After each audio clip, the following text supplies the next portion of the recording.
अब जैसे हमारे यहाँ लेमिनेशन है, प्रिंटिंग है, यहाँ पर अगर स्पार्क होगा तो आग लगने का चांसेस ज़्यादा है। 101% और लगते ही हैं। मैं तो खुद जुपिटर केमिकल वाले में था, वहाँ भी 2 बार।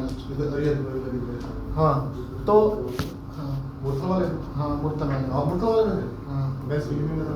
हाँ? आप देखे तो मैं 2021 में था 2021 में मैं भी 2021 में ज्वाइन किया था केमिकल में।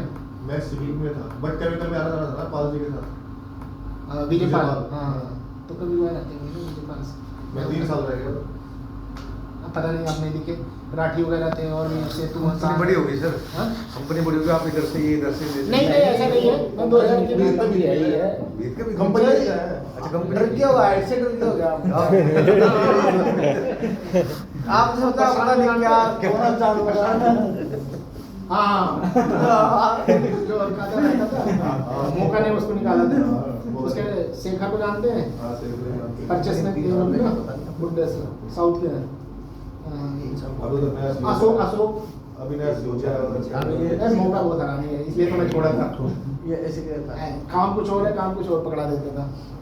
तो ठीक है, तो ये हो गया। वहाँ तो हेड होता ना कौन पूरा फायर से पूरा कौन क्या नाम था वो पहले शर्मा जी थे शर्मा जी शर्मा जी तो चले चले गए थे, उसके बाद वो निकाल दिया था उनको। हाँ, उनको उसके बाद विश्वास कुमार देखता था। उसके बाद वो भी विश्वास चला कुमार वो उधर गए थे, सापला में निकले गए थे वो भी, विश्वास कुमार सापला में गए थे। फिर उसके बाद वो अभी एक जो नया आया था उसको भी निकाल दिया नहीं, बट वो नहीं, अपने हाथ से गए एक निकाल। दो पॉइंट बता अरे हाँ उसको काट दिया काट दिया चलो भाई सब ट्रेनिंग ले लो, बाद में बाद में बात करेंगे। ठीक है, मैकेनिकल स्टाफ पर आर्सन। आर्सन मतलब क्या होता है? आर्सन मतलब होता है दंगा फसाद। आपस में हमारे और आपके घर में लड़ाई हुई, या मैं तो आग लगा दूंगा आपके घर पे, या मार्केट में आग लगा के मैं खुद मर जाऊंगा। ये होता है मतलब दंगा फसाद से। इससे भी आग लगने के कारण हो सकते हैं। केमिकल रिएक्शन, एक दूसरा केमिकल अगर रखे हैं उसमें पता नहीं है कौन सा केमिकल है, उसको मिक्स कर दिए तो फिर आग लगने के चांसेस हो जाते हैं। स्टैटिक स्पार्क जो कि सबसे मोस्ट इम्पॉर्टेंट है अपने यहाँ, जितने भी केमिकल है स्टैटिक स्पार्क, जैसे लेमिनेशन है, प्रिंटिंग है, और जो केमिकल स्टोरेज एरिया है, इसमें अगर थोड़ा भी लापरवाही करेंगे तो उससे जनरेट होता है, आग लग जाती है। मैं एक एग्जांपल देता हूँ आग लगने का। मैं केमिकल में था जुपिटर में, फ्लोर क्लीनर मशीन आती है, जो मशीन आती है फ्लोर क्लीनर, वो क्या किया कि हाउस कीपिंग वाला सुबह आया, वो अपना जो भी केमिकल वगैरह उसमें डालते हैं क्लीनिंग के लिए वो इंक सेक्शन में गया जहाँ पर इंक बनती है, तो वो फ्लोर क्लीनिंग करने लगा।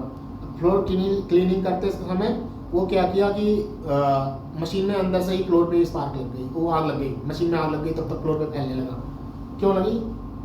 क्योंकि वहाँ पर केमिकल और ये सब इंक वगैरह स्प्रेज रहते थे और वो क्लीन कर रहा था, तो जिससे क्या हुआ, जो ब्रश लगा होता था वो नायलॉन का लगा, प्योर नायलॉन का था, तो इससे और फ्लोर से स्टैटिक स्पार्क जनरेट हुआ और उससे आग लग गई घर्षण से।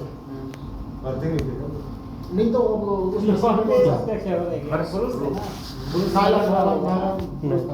यहाँ भी तो है। मशीन होती है नॉर्मल, जबकि सोचो कि जो फ्लोर क्लीनिंग मशीन होती है उसमें पानी भी नीचे से आता रहता था, तब भी आग लगी, क्योंकि केमिकल इतने ही हाईली फ्लेमेबल है। वहाँ थाईला गिरते रहते हैं, हाँ। बार गिरती रहती है उसमें। हाँ, तो ये आग लगने का कारण है। दूसरा क्या था? समय खराब था समय दूसरा आग क्या है कि इंक जो वहाँ पर रिएक्टर वगैरह है, रिएक्टर में क्या होता है, नाइट्रोसाइलुलोज यूज करते हैं इंक बनाने के लिए। तो ऑपरेटर क्या किया कि खोला ढक्कन, उसके बाद में नाइट्रोसाइलुलोज एकदम रुई की जैसा होता है, लेकिन उसका यूज क्या होता है इंक बनाने में, या तो बम बनाने में रहता है, गोला बारूद बनाने में यूज होता है। तो क्या किया, रिएक्टर में खोल के मुँह उस पर डाल दिया। डालने के बाद में जो बोरे की थी उसके मुँह पे थोड़ा थोड़ा गिर गया। तो वो क्या किया कि नॉर्मल कपड़ा जो था वो नॉर्मल कपड़े से ऐसे साफ करने लगा, जबकि वो एसएस का है रिएक्टर, साफ करने लगा तब तक कपड़े में आग लग गई, क्योंकि वो कपड़े जो थे वो पॉलिस्टर वगैरह ये सारे यूज होते थे, तो इससे आग लग गई। और एक बार जो केमिकल ले रहा था न्यूमेटिक पंप से, तो वो ड्रम में स्टैटिक चार्ज नहीं लगाया था, वो क्लिप नहीं लगाया था, उससे भी आग लगी। तो ये आग लगने के कारण हो सकते हैं, तो उससे ही स्टैटिक। अपने यहाँ भी सेम प्रोसेस है। अगर कोई ऑपरेटर वगैरह ऐसा आप सब जाते हैं राउंड पे, अगर ऐसा कहीं नहीं लगाता मशीन पे या फिर क्लैंप में, तो आप उसे टोक सकते हैं, उसको पेल सकते हैं। फिर लाइटनिंग मतलब क्या होता है? लाइट फ्लेक्सिबल कर रही है। नहीं, लाइटनिंग मतलब बिजली जो आती है ना, आकाशीय बिजली उसकी वजह से आग लग जाता है। देखा होगा जो प्लांट में क्या होता है कि एक तीर जैसा लगा देते हैं, अरेस्टर, लाइटनिंग अरेस्टर। अब यहाँ पर लगा है कि नहीं? कुछ लगा लग रहा है। लगा देते पर तो नहीं, वहाँ का और यहाँ गिरेगी तो अलग होगी ना। तो ठीक है, नहीं, मैंने वही देखा वहाँ लगा हुआ है। यहाँ भी लगा होगा। हाँ, तो वो उसकी वजह से, तो उससे क्या होता है, लाइटनिंग गिरेगी तो ग्राउंडेड चली जाएगी, उससे भी आग लग सकती है। तो ये जो है वो आग लगने के मेन कारण हो सकते हैं। अब आग एक जगह से दूसरी जगह ट्रांसफर कैसे होती है? पॉइंट टू पॉइंट ट्रांसफर होती है, जिसे हम कहते हैं कंडक्शन। कन्वेक्शन में होता है कि एनर्जी ट्रांसफर होती है लिक्विड और गैस के थ्रू।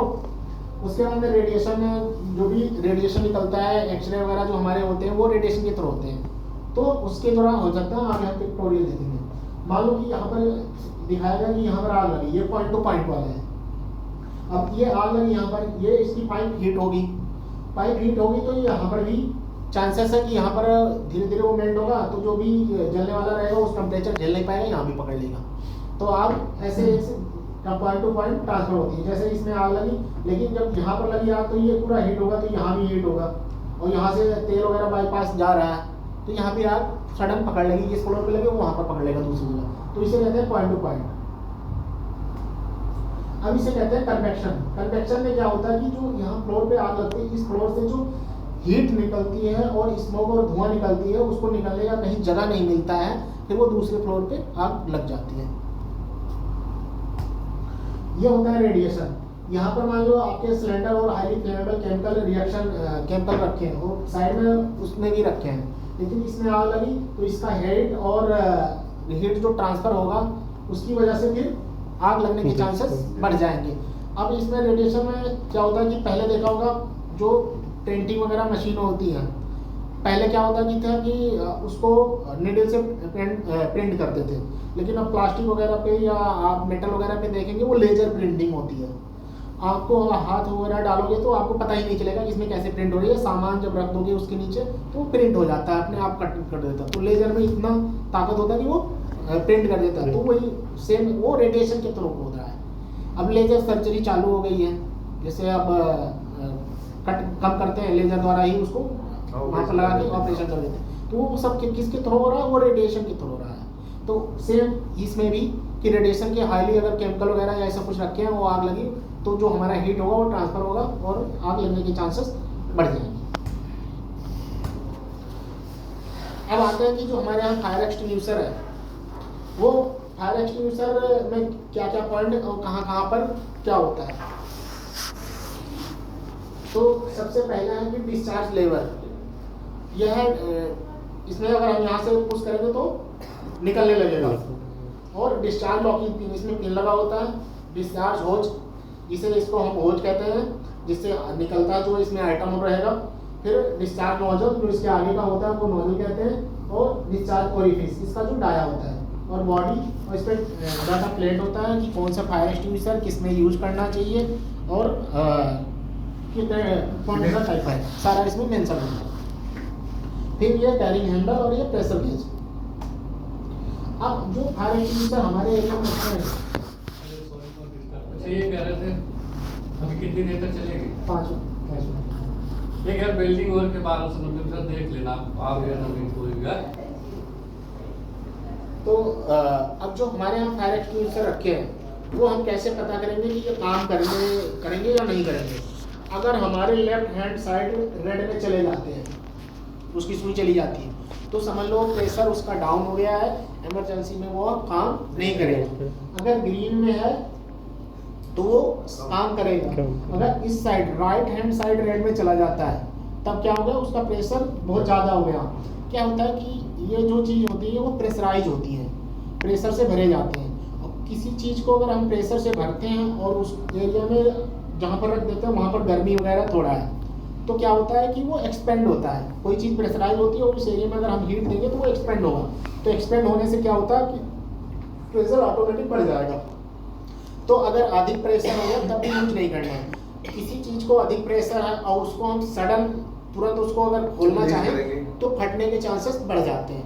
अगर वही चीज़ हम क्या करेंगे, स्लो खोलेंगे, लेकिन क्या होता है कि फायर इमरजेंसी होती है या कुछ होती है तो सब तुरंत बहुत जल्दी कहते हैं कि बस बुझा दो किसी तरह बुझाओ, तो वो सडन खोलते हैं तो फटने के चांसेस बढ़ जाते हैं। तो इसलिए हमें जब ग्रीन में रहते हैं तभी हमें उसका यूज करना है। अब आता है कि इनको बुझाने का तरीका क्या, फायर एक्सटिंग्विशर चलाने का तरीका क्या होता है। पहला है कि पुल द पिन, ये पास PASS पास है। अभी कुछ दिन बाद आप सबका एग्जाम भी लूँगा, तो जो फायर फाइटर लिस्ट है अपने यहाँ देखा होगा, उसमें भी अपडेट करूँगा, तो उसके हिसाब से तो पास का फुल फॉर्म पता होना चाहिए। पहला है पास पुल द पिन को खींचना है। फिर उसके बाद में ए है aim at the base of fire, fire पे निशाना लगाना है। और ये भी देखना कि फायर अगर आग लगी है तो लपट उसकी किधर जा रही है, अगर इधर जा रही है तो उसके बैक साइड आके हमें बुझाना है एटलीस्ट 1 मीटर दूरी पे। और उसके बाद में स्क्वीज द हैंडल को पुश करना है।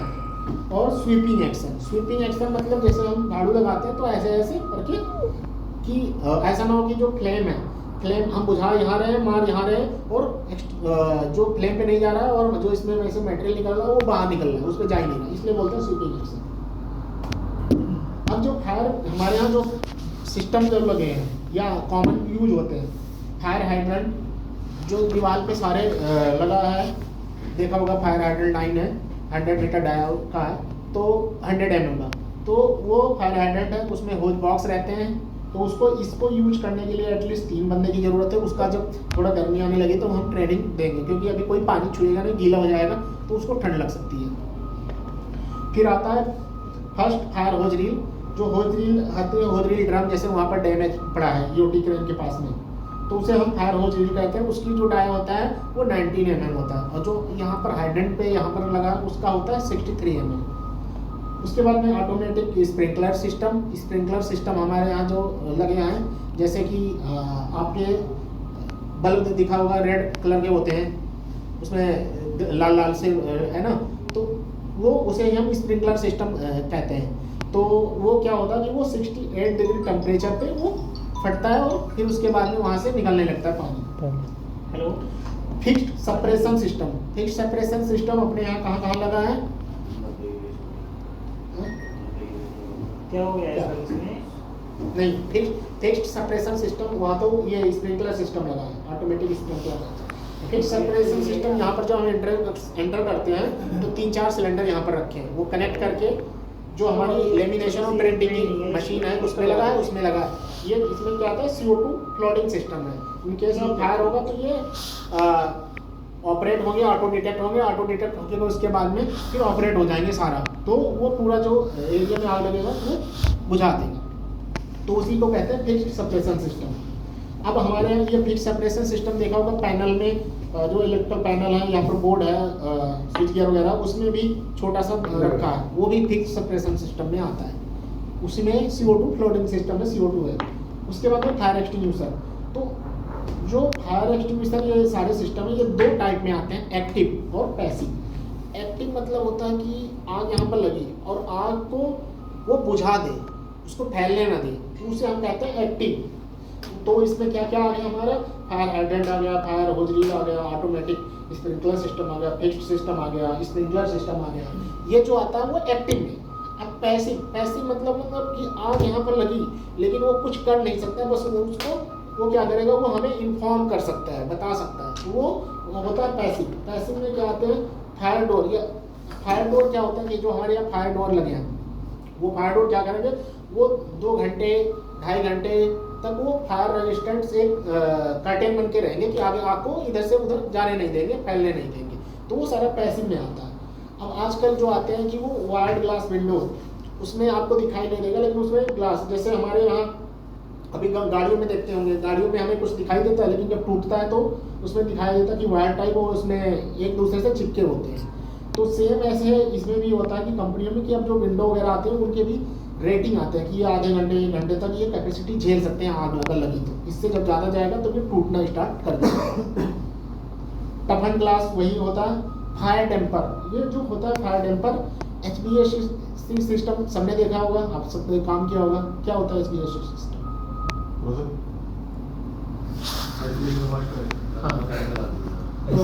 बताना क्या होता है, सबको बताओ। हाँ जी, मेंटेनेंस वाले बताओ भाई, HVAC सिस्टम क्या होता है? HVAC सिस्टम हाँ। हीटिंग वेंटिलेशन हाँ? हीटिंग वेंटिलेशन हाँ एचपी ऐसे सिस्टम होता है heat ventilation air conditioning system जो एसी का काम करता है वो जैसे कूलिंग वगैरह।